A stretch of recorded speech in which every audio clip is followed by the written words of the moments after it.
Bonsoir à toutes et à tous, bienvenue dans cette édition d'information. Dans l'actualité ce soir, la nouvelle plateforme de gestion des recettes fiscales est appréciée par la plupart des opérateurs économiques. Ils saluent cette initiative qui vise à améliorer le climat des affaires en Guinée.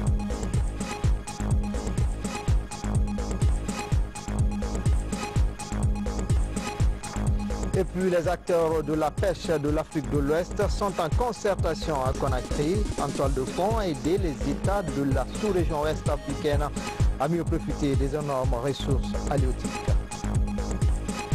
Enfin, migration et développement, le processus est soutenu par le réseau italien Link 2007. Des séries de mesures sont annoncées pour renforcer la sensibilisation contre la migration irrégulière.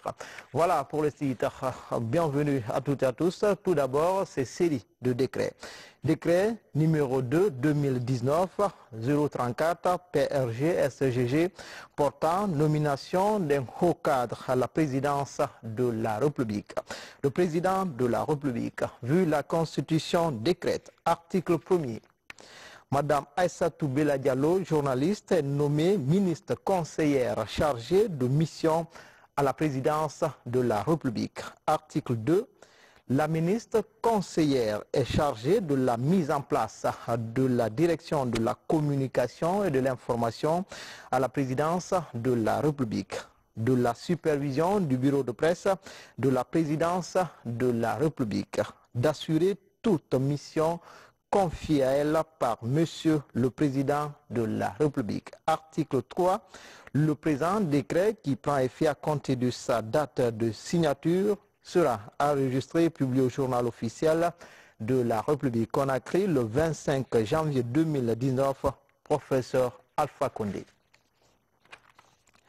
Décret D 2019-035 PRG-SGG portant nomination de 2 membres du comité exécutif de la Société de gestion et d'exploitation de Caleta en abrégé SOSICA SAS. Le président de la République, vu la Constitution, décrète, article 1er, sont nommés membres du comité exécutif de la SOGECA SAS les personnalités ci-après. 1. Monsieur Nava Touré, ingénieur en service au ministère des Mines et de la Géologie, en remplacement de Monsieur Mamadou Diallo, décédé. 2. Monsieur Sekou Sanfina Diakité, ingénieur en service au ministère de l'Énergie et de l'Hydraulique, en remplacement de Monsieur Fodé Kent Condé, appelé à d'autres fonctions. Article 2.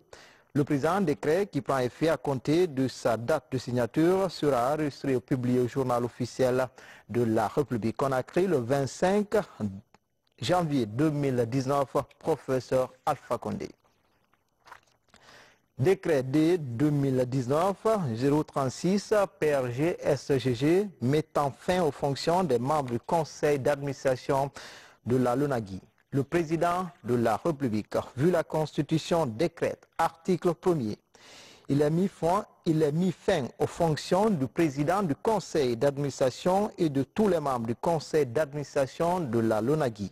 Article 2.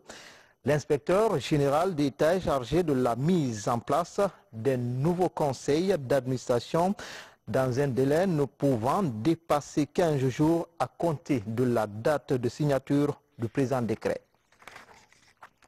Article 3. Le présent décret qui abroge toute disposition antérieure, notamment celle du décret D 2016-162 PRG-SGG du 10 juin 2016 prend effet à compter de sa date de signature et sera enregistré et publié au journal officiel de la République Conakry le 25 janvier 2019, professeur Alpha Condé. Dans l'actualité, le chef de l'État a reçu ce vendredi en audience les responsables du groupe Orabank. Les activités et les perspectives de cette banque panafricaine étaient au centre des débats. Ibrahima Keïta du bureau de presse de la présidence.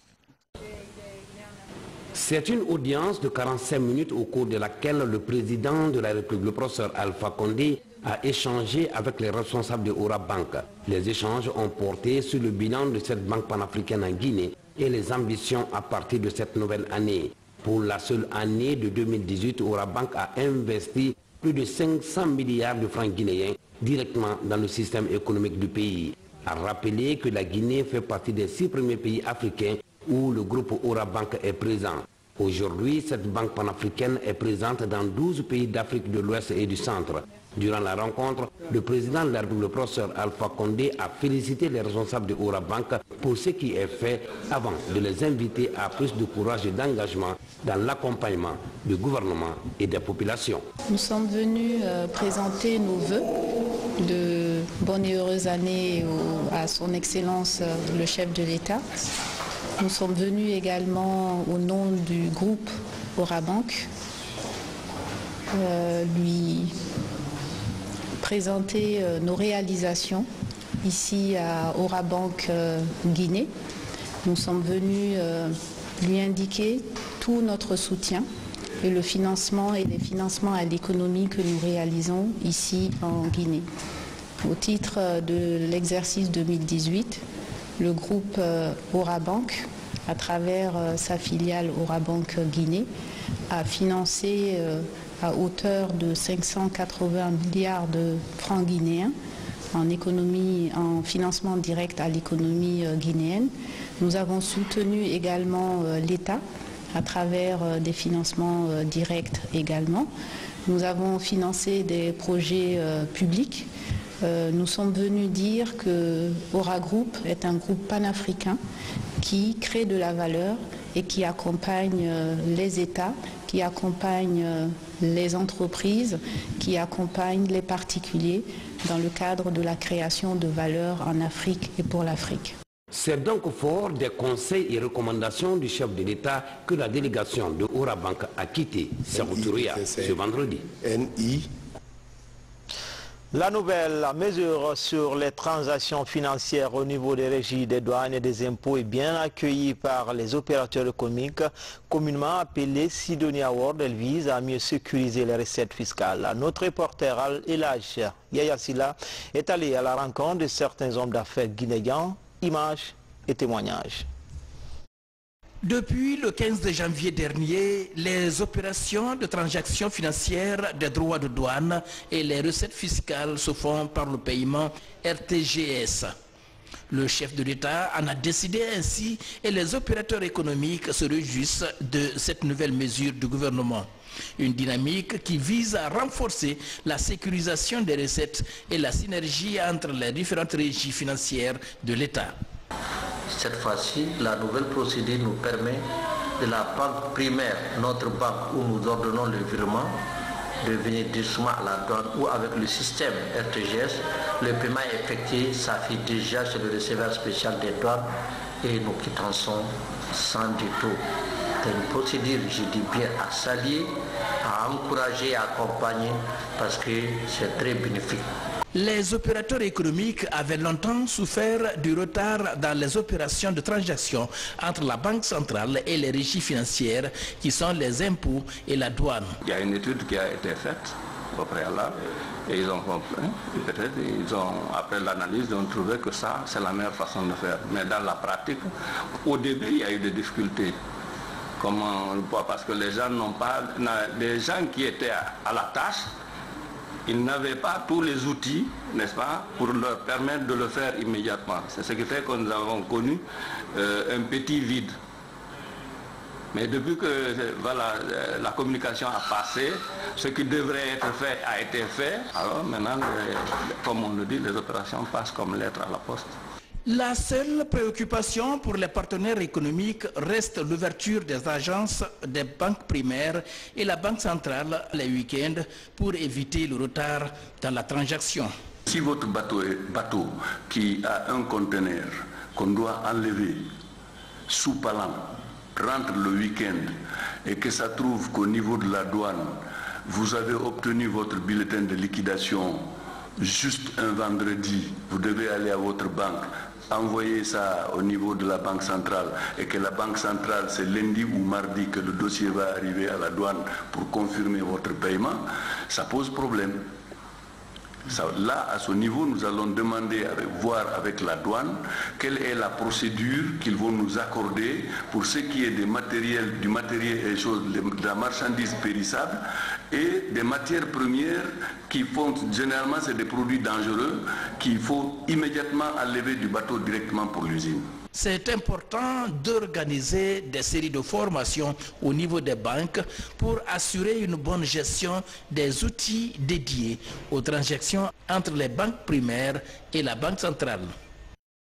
Dans l'actualité également, en moins d'une année, 3 cas de détournement des deniers publics sont révélés au grand public. Une action qui a aussi entraîné la révocation des personnes incriminées.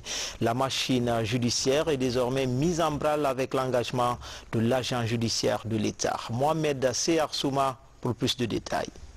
La lutte contre l'impunité préoccupe les autorités au plus haut niveau. Et la sécurisation des recettes publiques est une priorité du chef de l'État, professeur Alpha Condé. Pour arrêter les dilapidations des biens publics, l'agent judiciaire de l'État est saisi par l'inspection générale d'État à partir des rapports établis. Le dernier cas en date a occasionné le départ du directeur général de la LONAGUI pour malversation financière. L'affaire est partie d'une enquête menée par l'inspection générale d'État. Le rapport est introduit auprès de l'agent judiciaire de l'État. Sa mission, procéder à la poursuite de toute personne impliquée dans le détournement de deniers publics. Cette structure est rattachée à la présidence de la République. Les détournements de deniers publics constituent des infractions extrêmement graves d'atteinte aux intérêts publics. En tout cas, ces agissements répréhensibles sont prévus au titre 5, chapitre 1er, article 764 et suivant du Code pénal. Mais avant l'affaire Lansana Chérif Aïdara de la LONAGUI, celle de Paul Moussa Diawara de l'OGP et de Seko Kourouman de l'Office guinéen des chargeurs sont devant la justice pour les mêmes motifs. Les montants reprochés sont respectivement de 27 milliards pour la LONAGUI, 39 milliards pour l'OGP et 25 milliards de francs guinéens pour l'OGC. Récemment, le verdict est tombé dans le dossier de l'OGC. L'agent judiciaire de l'État compte faire appel de cette décision. Donc nous n'avons pas compris au niveau de l'État les motivations de la juridiction du jugement tendant à accorder le bénéfice du sursis à un des prévenus condamnés. C'est ce qui sous-tend l'appel exercé contre cette décision correctionnelle par l'agent judiciaire de l'État. Le cas Paul Moussa Diawara de l'OGP suit son cours normal. Actuellement, il bute sur la question de procédure soulevée par la défense. On était pratiquement dans le dernier virage du procès, à la phase des réquisitions et plaidoiries. Et entre-temps, subitement, nous avons été surpris de voir atterrir au siège de la juridiction une demande de récusation, une demande déposée par la défense tendant à douter de l'impartialité de la juridiction du jugement. Le cas concernant le DG de la Loterie nationale de Guinée devra passer les jours à venir devant les tribunaux. En attendant, une ultime confrontation aux fins de confirmation est attendue avec l'accusé. Cette série de révélations sur le détournement de fonds publics est l'une des priorités du Premier ministre Kassouri Fofana. Il l'a fait savoir lors de la présentation de la politique générale du gouvernement. Pour le moment, 3 cas sont mis sur la place publique. En déplacement, le garde des Sceaux poursuit sa tournée à l'intérieur du pays à marge de l'Assemblée générale des magistrats. Maître Cheikh Sako a visité la prison civile de Sigiri. Récemment rénovée, le ministre Sako a apprécié les conditions de détention avec une population carcérale estimée à plus de 200 prisonniers. Mamadi Termakami Soko, Tierno Younoussaba. Comme la prison de Sigiri, 8 autres centres de détention ont été réhabilités en 2018. La politique s'inscrit dans le cadre de la modernisation et de l'humanisation du système carcéral en Guinée. À Sigiri, les conditions de détention de plus de 200 détenus s'améliorent. Dans cette prison, la sécurité a été renforcée pour parer au cas d'évasion. Le deuxième passage de M. le ministre m'apportera beaucoup de choses encore au niveau de la prison de Sigiri. Aujourd'hui, j'ai une population carcérale de 240 détenus, dont 2 femmes, 9 mineurs et 13 étrangers. Je vous rappelle que Sigiri fait partie des 9 prisons pilotes que le ministère a choisi depuis Conakry pour procéder à des travaux d'aménagement. Je suis un peu amer parce que je constate que certaines indications n'ont pas été prises en compte. Donc je pense que je reviendrai vers nos amis de Terre des Hommes pour demander des explications, notamment concernant l'infirmier. Après la maison centrale, le ministre de la Justice a eu un entretien à huis clos avec l'ensemble des magistrats de la Haute-Guinée et de la Forêt. L'objectif est d'évaluer les dossiers en cours et en attente de jugement. Au tribunal de première instance de Sigiri, par exemple, une vingtaine de dossiers criminels est inscrit au rôle. J'ai discuté avec le procureur et le président du tribunal de première instance de Sigiri. Certaines audiences criminelles ont commencé. Je les ai demandé, et les moyens vont suivre dans les jours à venir, pour que tous les grands criminels qui sont en attente puissent être jugés assez rapidement. C'est la demande que j'ai reçue de M. le Président de la République et de M. le Premier ministre, et qu'on va étaler au-delà de Sigiri sur toute la cour d'appel de Kankan. La visite du ministre Sako dans l'arrière-pays vise à expliquer aux justiciables les réformes amorcées dans le secteur dans le but d'améliorer la collaboration entre les citoyens et la justice. 2019 s'annonce prometteuse au ministère des Mines et de la Géologie, l'année considérée par les cadres du département comme une année de consolidation des acquis et la concrétisation du plan de développement du secteur minier. Algassi Mouba. Le secteur minier est l'un des principaux leviers de croissance de l'économie guinéenne. En 2018, plusieurs projets d'intérêt national ont été réalisés avec des résultats probants. L'un des faits les plus marquants est la remise en marche de l'usine Frigia et le lancement du projet minier Djanjan. Réunis ici, ces cadres du département des mines et de la géologie s'engagent pour plus de résultats en 2019.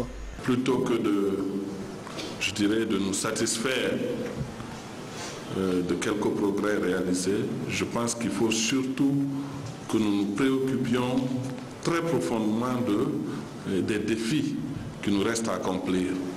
Nous avons ces grands défis liés à l'impact du secteur minier.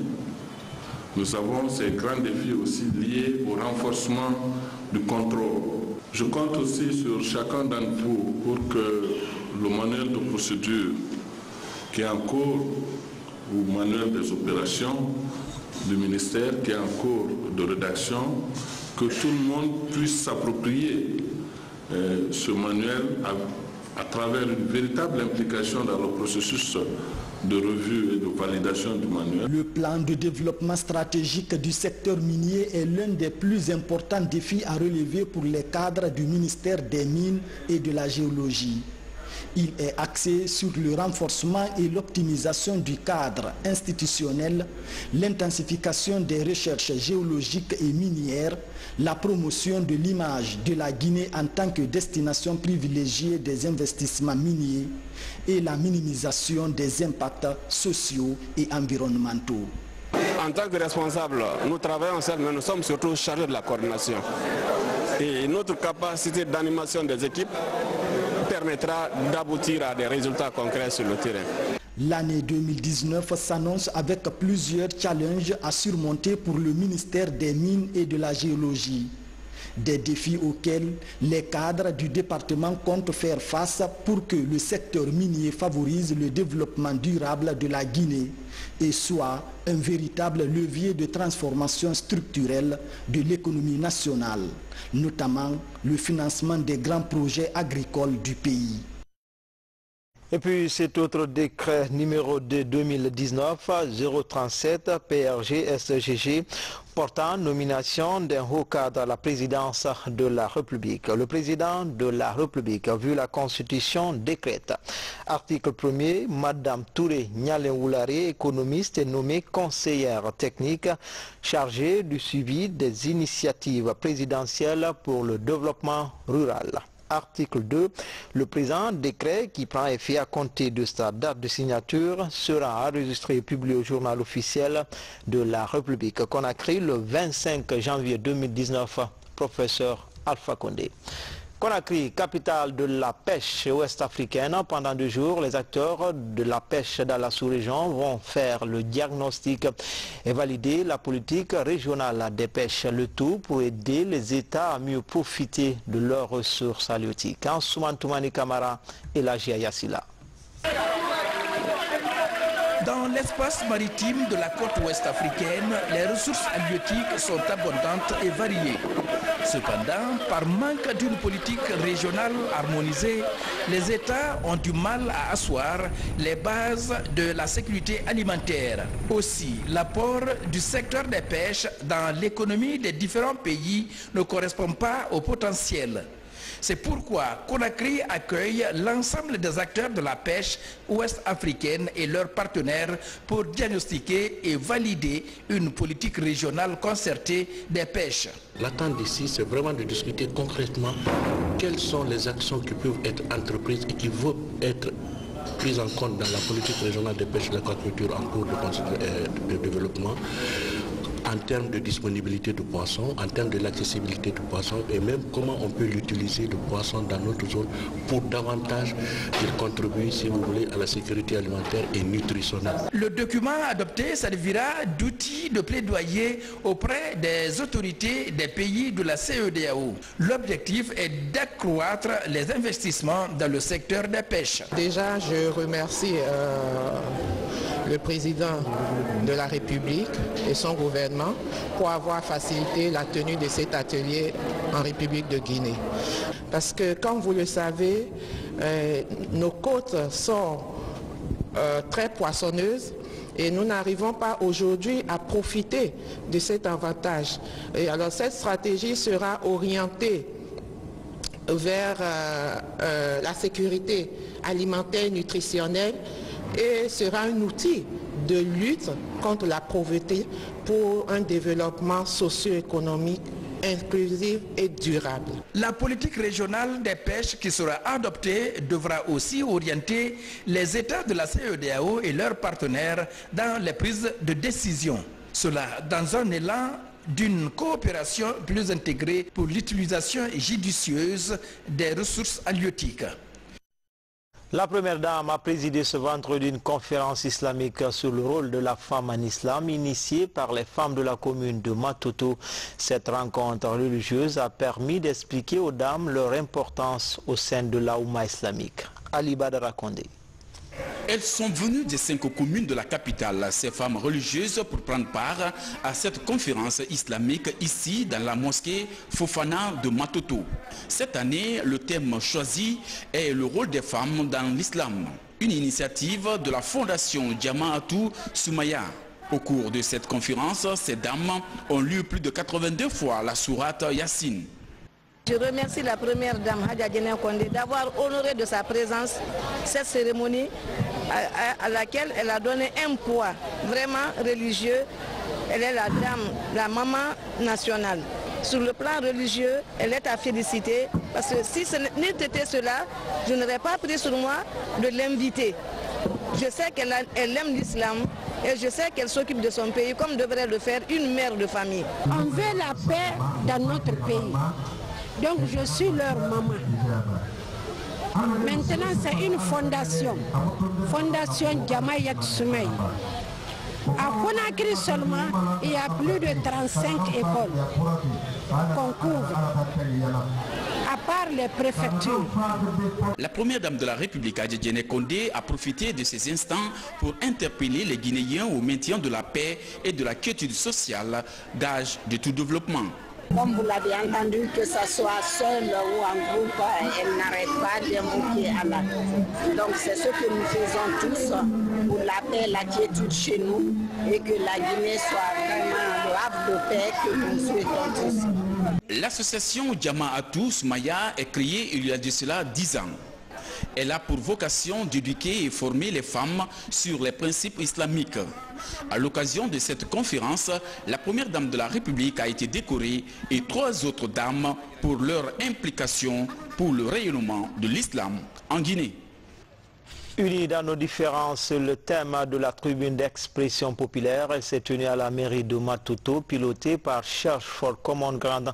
Avec la participation des leaders religieux, cette tribune a pour objectif de prévenir l'extrémisme violent. Fatima Diallo. L'impartialité, le respect des personnes, croire en notre humanité commune et l'inclusion sont entre autres thèmes de référence développés au cours de cette tribune d'expression populaire de Matoto.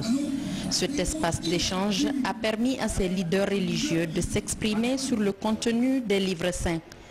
Une manière pour ces imams, prêtres et pasteurs de contribuer à la prévention de l'extrémisme violent.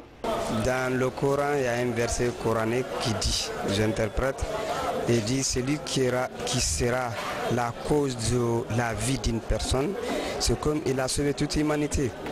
Mais si une personne aussi arrive à tuer une autre personne, c'est comme il a tué toute l'humanité. La religion musulmane était une religion de paix, de la cohabitation sociale, une religion de développement, une religion de pardon. En tant que croyant, quel que soit, quand tu dis la Bible, tu as d'abord peur de quoi? Du péché. Tu as d'abord peur du péché. Et toute personne qui a peur du péché a l'esprit un peu de ne pas faire du mal. Mais comme il s'agit d'un monde qui comprend difficilement, donc là il faut véhiculer le message. À tout temps, il faut répéter. Ce projet, financé par l'Union européenne, est exécuté par Search for Common Ground. À travers ces hommes dont la voix porte, ils cultivent la paix et la coexistence pacifique entre les différentes confessions religieuses. Notre attente ici, c'est de pouvoir avoir la participation des leaders religieux et surtout avoir le relais que nous souhaitons, de sorte qu'une fois de retour dans leurs lieux respectifs, que ce soit dans les mosquées, dans les églises ou dans la communauté, que ces leaders peuvent continuer à propager donc ce message. C'est un premier projet qui nous amène à poser ces questions importantes sur la table, mais qui, je pense, va se poursuivre parce que le dialogue est très sain. C'est ce qui permet vraiment aux uns et aux autres de s'exprimer et puis souvent d'agir même sur les perceptions que les uns ont des autres et on finit comme on est en train de finir ici sur une conclusion générale. Amorcé en mai 2018, ce processus de renforcement de capacité devrait permettre de faire de nos différences des facteurs de richesse et de rapprochement au détriment de la division. Ces acquis seront démultipliés dans les différents lieux de culte du pays en vue d'une large diffusion des connaissances des textes religieux. Améliorer la riposte contre les épidémies, urgences et catastrophes en Guinée, une mission d'experts du Québec séjourne actuellement à Conakry. Elle apporte son expérience dans le renforcement des services chargés de répondre aux calamités naturelles et autres épidémies. Mariama Kamara, Younoussa Tawel Kamara. La coopération guinéo-canadienne sur le plan sanitaire se renforce davantage. C'est une délégation d'experts canadiens venus dans un cadre d'échange d'expériences sur la prévention et la gestion des épidémies. Cette rencontre vient en réponse à une mission des cadres du gouvernement guinéen au Québec le 20 octobre 2018. Un échange où nous venons à la fois apprendre avec les Guinéens et les Guinéens avec nous pour être capables de faire toujours mieux dans ces situations-là qui ne sont jamais faciles, jamais complètement réglées, mais apprendre des leçons tirées par l'Ebola, la crise qui est arrivée en Guinée comme ailleurs dans le monde. L'OIM, Organisation internationale pour les migrations, grâce au financement de l'État américain, appuie le gouvernement guinéen dans la mise en œuvre de ce projet appelé Prepline pour une durée de 36 mois. Les départements de la santé et celui de la sécurité et de la protection civile sont les principaux concernés. On sait que le Québec a une très grande expérience dans la gestion de certaines situations d'urgence et d'épidémie. Donc pour capitaliser cette expérience, nous avons décidé de nous mettre en commun, échanger les expériences et voir dans quelle mesure cela pourrait nous aider à renforcer notre système de santé. L'objectif, d'abord à court terme, ça nous permet de préparer une équipe valable à mener une riposte très efficace contre des maladies ou des épidémies qui arriveraient à se produire, à se présenter à notre pays. Et à long terme aussi, c'est de permettre, à partir de ce noyau-là, de préparer des intervenants sur le plan national, et afin que la sphère d'intervention soit élargie et que la maladie soit, comment on appelle ça, circonscrite à temps. Un atelier de concertation sera prochainement organisé pour permettre une collaboration entre les services de santé et ceux en charge de l'application de la loi, d'où résultera un document d'analyse de la capacité de collaboration multisectorielle.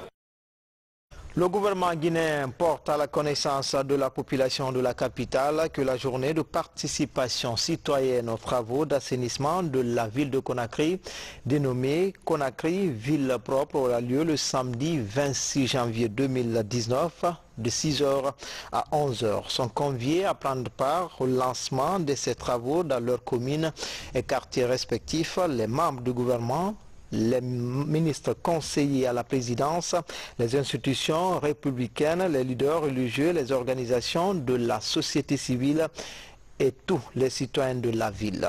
Par ailleurs, il est porté à la connaissance de l'ensemble des habitants de Conakry et particulièrement aux automobilistes et motocyclistes de l'interruption de la circulation et du stationnement sur la chaussée de 6h à 11h. Sont exemptés de cette mesure les usagers ci-après: les ambulances, les personnes, les véhicules de sécurité, les véhicules diplomatiques ainsi que toute autre personne disposant d'une autorisation spéciale. Le gouverneur de la ville de Conakry ainsi que les premiers responsables des communes sont chargés d'accueillir les personnalités et leur fournir toutes les informations utile au bon déroulement de la présente campagne. Le gouvernement encourage vivement une grande participation des citoyens de Conakry à cette démarche afin de continuer à conférer à cette campagne une réussite totale. Conakry, le 23 janvier 2019. Suite à la décision gouvernementale relative à l'assainissement de la ville de Conakry, le directeur central de la sécurité routière invite tous les usagers de la route, véhicules et motos de s'abstenir de circuler le samedi 26 janvier 2019 de 6h à 11h, jour et heure prévus pour l'assainissement général de la ville.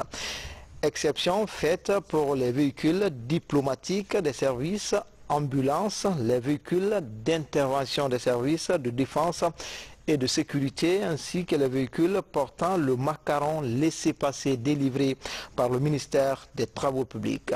Tout contrevenant sera interpellé et immobilisé en fourrière suivi d'une forte amende. Le directeur central de la sécurité routière s'est compté sur l'esprit de civisme de chacun et de tous. Conakry, le 23 janvier 2019, le directeur central de la sécurité routière, Zakaria Kamara. Espace Santé, présentation ce vendredi de la stratégie de communication du concept One Health, une seule santé, une stratégie pour mieux atteindre les objectifs de prévention et de détection des maladies d'origine humaine et animale. Ce système va mettre en synergie les ministères de la Santé, de l'Environnement et de l'Élevage. Le point avec Adia Toubari. La plateforme One Health, ou encore Une seule santé, dispose désormais d'une stratégie de communication. Avec des objectifs généraux précis, elle met en avant le partage des données sanitaires collectées sur le terrain entre les différents secteurs concernés. Une synergie d'action multisectorielle pour vite faire face à tout événement de santé publique majeur. Elle permettra également de savoir comment de manière intégrée et méthodique d'attaquer les problèmes de communication de telle sorte que progressivement s'opèrent des changements de comportement. Dans la mise en œuvre de la nouvelle stratégie de communication de One Health, une trentaine de paquets d'activités est identifiée.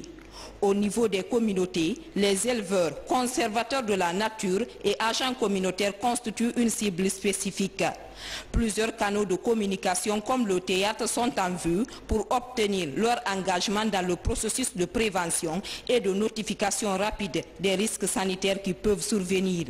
C'est essentiellement la prévention et l'alerte. Il faudrait que les communautés prennent leurs responsabilités, soient formées pour qu'elles prennent en charge elles-mêmes ces aspects-là. Que ce ne soit pas qu'on attende un agent de santé, un spécialiste qui vient dire attention, ça, il y a une épidémie. Mais qui sache les signes et qui puisse alerter avant. Et tout ceci, c'est tirant les leçons de ce que nous avons vécu avec la maladie à virus Ebola. Dans l'atteinte de la sécurité sanitaire, cette stratégie de communication du One Health est un volet phare. Sa mise en œuvre au niveau des 33 préfectures du pays est estimée à 2 250 000 $ américains. La mobilisation de ce montant nécessite cependant un engagement politique. Une stratégie efficace de communication permet de mobiliser des ressources humaines, des ressources matérielles, de l'argent, que ce soit à l'intérieur du pays ou à l'extérieur avec des bailleurs de fonds pour répondre aux défis de sécurité sanitaire et aux défis du développement dans le pays. C'est aussi un instrument très efficace qui permettra un échange avec les partenaires techniques et financiers qui nous appuient afin qu'il y ait une meilleure coordination pour faire face à une pandémie, dirais-je. L'élaboration du plan de communication du One Health ou encore une seule santé est la dernière étape du projet de renforcement des systèmes de surveillance des maladies en Afrique de l'Ouest. Pour une durée d'exécution de 4 ans, elle devrait minimiser les risques de transmission de nombreuses pathologies d'origine zoonotique en Guinée. Direction l'Abbé avec cette remise de dons d'équipements informatiques aux structures sanitaires de la région, un appui de l'ONG Aide Médicale qui compte améliorer la prestation du personnel soignant et les soins de santé primaires dans cette localité. Les images de Saraf Diallo sont commentées par Mamadou Saliouba.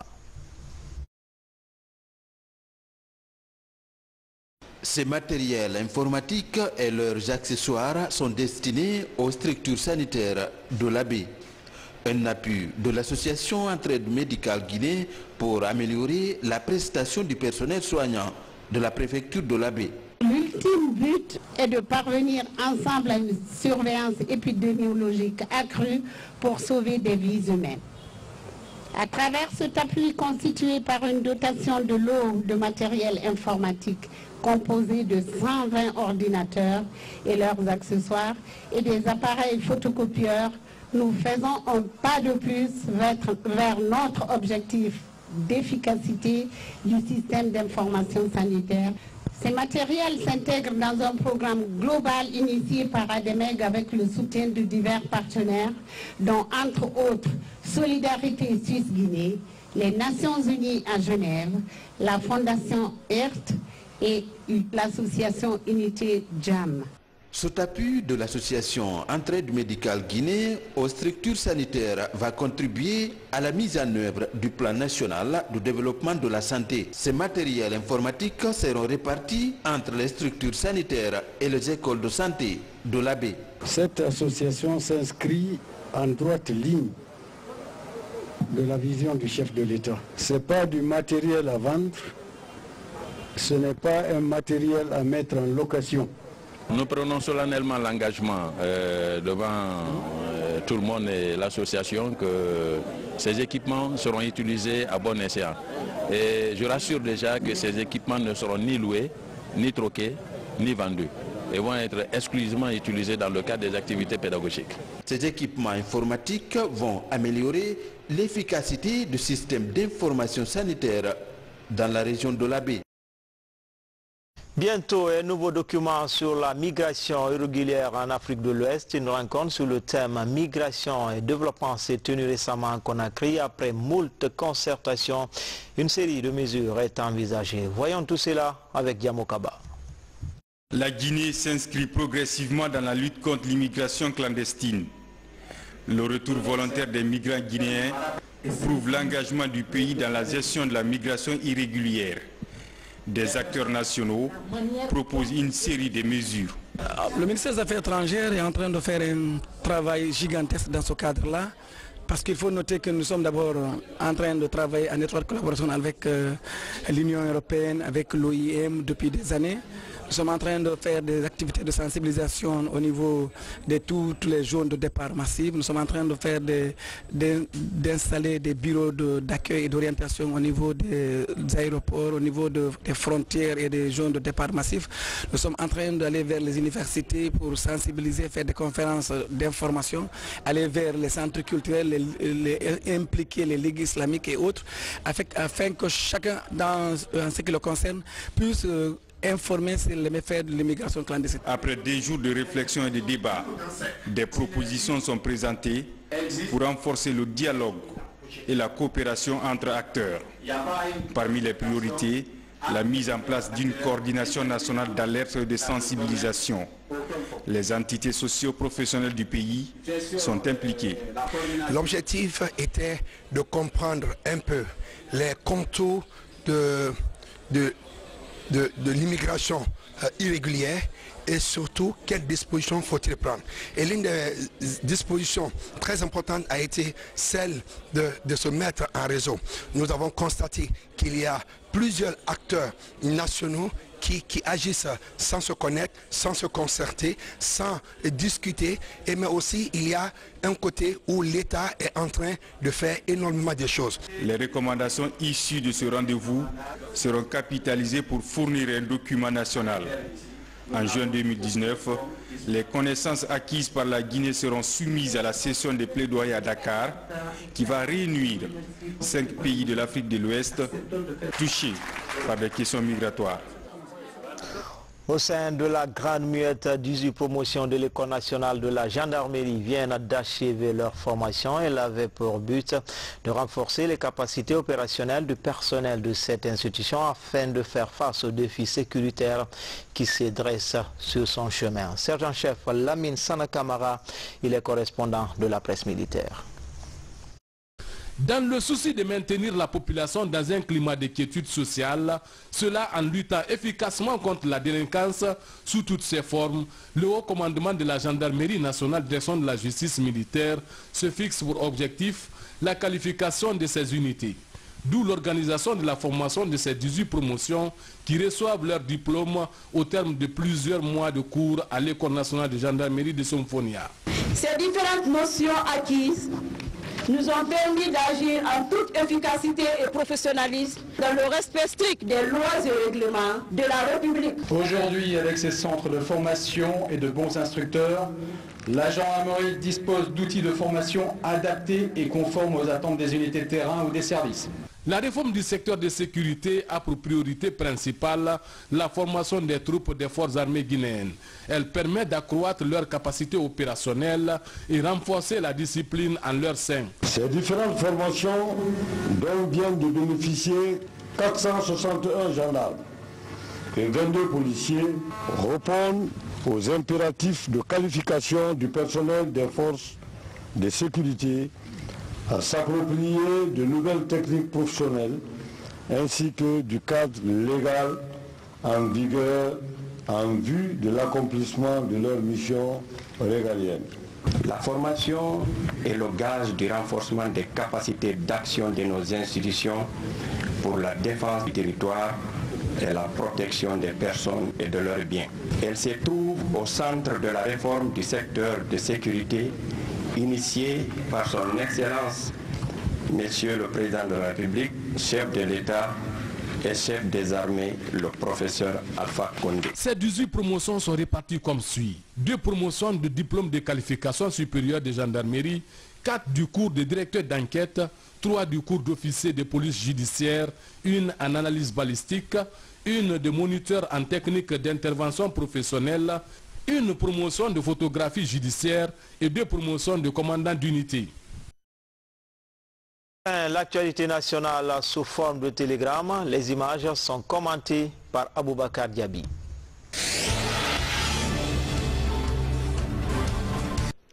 C'est la remise des satisfecits aux différentes structures qui ont œuvré pour l'amélioration du score de la Guinée dans le Doing Business 2019. C'est avec la Banque mondiale. Cette année, la Guinée est parmi les 3 pays réformateurs de l'Afrique, après la Côte d'Ivoire et le Togo. En 2019, nous avons progressé au rang de 111e sur 190 pays sur cet indicateur, soit un bond de 14 places.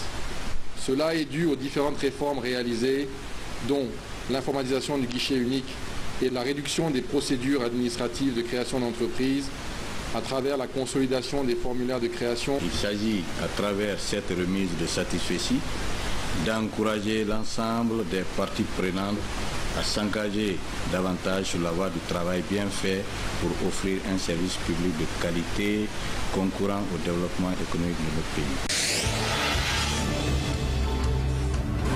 Ils étaient 15 cadres du laboratoire national de la géologie à suivre cette formation en Inde. Une formation qui a porté sur les techniques d'analyse des échantillons et l'utilisation des équipements du laboratoire. C'était dans le cadre du renforcement des capacités du personnel de leur département de tutelle. Chapora avait promis à l'État guinéen un laboratoire. On était en manque, comme vous l'avez compris. Nous aurons à recevoir des appareils que nous allons manipuler pour les activités du labo. C'est la première assemblée générale des cadres du département des sports, de la culture et du patrimoine historique. Ici, les vœux du nouvel an sont présentés et les nouveaux défis sont soulignés.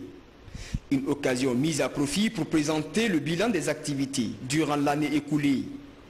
Pour une meilleure mobilité du personnel, 2 bus sont offerts par le ministre Sanusi Bantamasso. Le syndicat a parlé des ensembles nationaux. Je vous informe qu'au niveau du ministère, le nouveau cadre organique, nous avons créé une nouvelle structure qui doit exclusivement s'occuper des ensembles nationaux. Dans cet ouvrage autobiographique de 180 pages, l'auteur retrace son parcours professionnel et ses rapports avec la Deuxième République. Intitulé « Quand le devoir de mémoire vous tient prisonnier », les années de braise avaient mis sur les routes de l'exil de milliers de jeunes. Laurent Kourouma revient sur sa vie dans les années 90. Un séjour difficile selon l'auteur, mais qui a été un moment fécond de méditation sur la vie de la nation guinéenne. J'ai été témoin de certains faits comme ça, et c'est un grand dossier qui est pendant d'ailleurs en ce moment, le dossier Sokifab. J'ai quand même été secrétaire général de l'Association des industriels de Guinée à l'époque. Donc il y a beaucoup de choses que je n'ai pas pu citer. C'est la fin de cette édition d'information. Grand a-t-il le plaisir pour moi de vous servir. Toutes ces informations sont à retrouver sur le www.rtgcoloma.info. À bientôt, Inch'Allah.